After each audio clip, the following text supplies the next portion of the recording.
I'm Mike Laidlaw, lead designer for Dragon Age 2, and today we're going to take a look at some PC gameplay and the two different ways you can play Dragon Age 2, as an action RPG, adjusting your strategy on the fly, or with a more considerate pause and play approach, issuing your orders tactically. Let's take a look. So let's take a look at how Dragon Age 2 plays if you tackle it like an action RPG. If you want to play in real time, you can absolutely do so.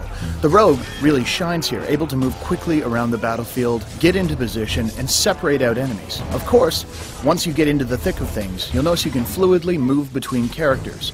Mages, of course, shine when groups are clustered, while a stealth character can deliver vast amounts of damage from the safety of shadows. And with the enemies torn to pieces, it's just a matter of switching back to Hawke to pick up the stragglers.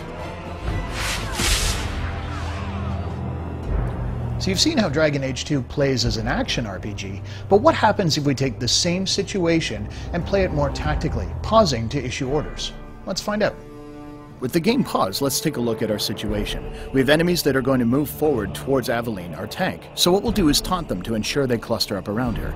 At the same time, we'll lay down a clever trap using a glyph of paralysis that should hold the majority of them in place. While we're at it, we have two groups of archers in the back, so using both of our rogues, we're going to toss miasmic flasks to stun them, taking them out of the fight for a short period of time as well. The enemy's approaching, they hit the trigger, perfect, they've fallen into our trap like we expected. And now we're able to cut down the back ranks, using our archer to eliminate theirs while they're stunned. The tank, of course, Aveline, can move in and start dishing out damage while the defenses are down on the paralyzed foes. Now that they're gathered up, let's take a look at the situation as it's evolved. Switching to Hawke, you'll notice that the enemies are all kind of standing in a row, perfect for a knockdown attack, which will scatter them off their feet and unable to move out of a rain of arrows that Varric will lay down over the battlefield. And there it is. Now switching back to our mage, we register the enemies are starting to weaken.